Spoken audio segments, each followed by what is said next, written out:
talagang malaki ang kayaban talaga makastig kung i-compare mo dito sa Japan at dito sa Pilipinas. Kasi yung pagmahal ng presyo ng bilihin, halos pantay, no? Mas mahal pa dito makastig. Kaso lang,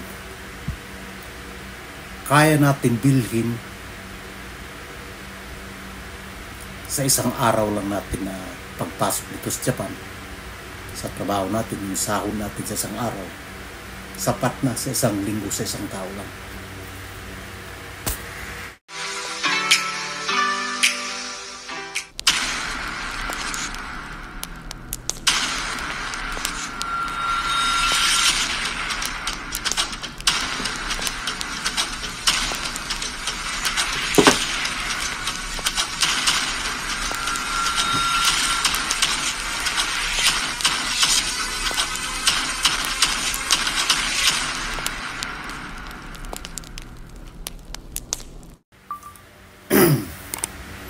Alright, mga kastig, magandang umaga, magandang araw at magandang gabi sa inyong lahat, at lalong-lalo na sa ating mga kabayan, sa ating mga ka-OFW saan mang sulok ng mundo. Kamusta at kamusta kayong lahat yan, mga kastig. At shout out para sa ating mga kabayan dun sa Middle East. Sana wala na yung gulod mga kastig, kasi naunawaan natin yung ating mga kabayan na ipit dun sa kaguluhan, no? Kaya dito sa Japan, tuloy-tuloy pa rin yung pagsisikap namin at pagtatrabaho. Sa katunayan, yung pasok ko is Monday to Saturday, at linggo lang talaga yung pahinga ko. At ngayon, talagang sinadya ko mag rest day, kasi pahinga. Kasi siyempre araw-araw tayo nandyan sa trabaho, napapagod din yung katawan natin. Kaya ngayong araw na ito, ipagpatuloy natin yung ating pagtalakay sa magitan ng pagtira natin dito sa Japan. So ang topic natin mga kastig, kung yung magkaiba, anong pinagkaiba din sa Pilipinas sa dito sa Japan. So malaki ang pinagkaiba mga kastig. Sa bilihin, nagmahalan yung mga bilihin katulad ng bigas. So halos umabot ng triple yung price, no? So kanina nagkabulan kami kasi nabalitaan kami everyday, no?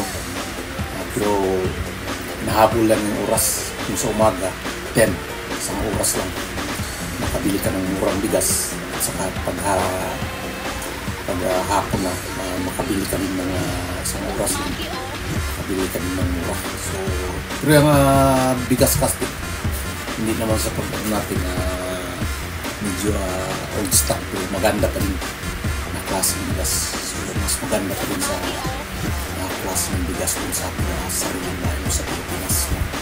So nakabili ako ng 10 kilos, nagkahalaga ng 4,000 yen. So dati yung nakarang linggo nakabili ako ng 20 kilos, no? Nakarang buwan makastig, nakabili ako ng 20 kilos.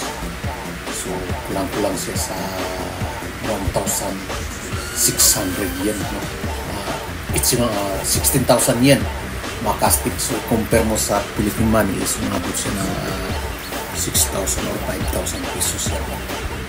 So ang kaibahan talagang kastig dito sa Japan at sa Pilipinas, kahit mahal yung bilihin natin, kaya natin bumili sa isang linggo, sa isang araw natin pagtatrabaho, sapat na sa isang linggo natin ang konsumo ng pagkain.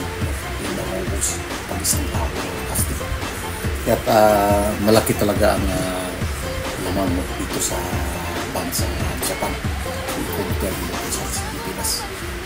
Sa Pilipinas naman, pag masipag ka, talagang hindi ka magutom, pero kahit ano pa yung pagsisipag mo, kung ganun ang style mo dun sa batas na ang mundo sa Pilipinas talagang mabusan talaga ng lakas. Kasi yung produkto mo, pag ibinta mo talagang mura, pag ikaw ang bili talagang sobrang mahal. Yan. Kahit simula yung dati, nung una pa, yung sinayong nakaupo, talagang naranasan ka na namin yung 5K sa isang lapat, no? 10,000 yun sa palitan ng piso at saka yun. So ngayon, ilang taon na, no? 3 taon, mag-4 na taon na hindi kami nakatikim ng 4,000 yan, 4,000 pesos sa isang lapat, no? Ayan. Kahit talagang naggipit ng mga kabayan natin, lalong-lalo na yung mga mahirap din sa Pilipinas, talagang naggipit din sa talagang sobrang mahal ng mga bilihin.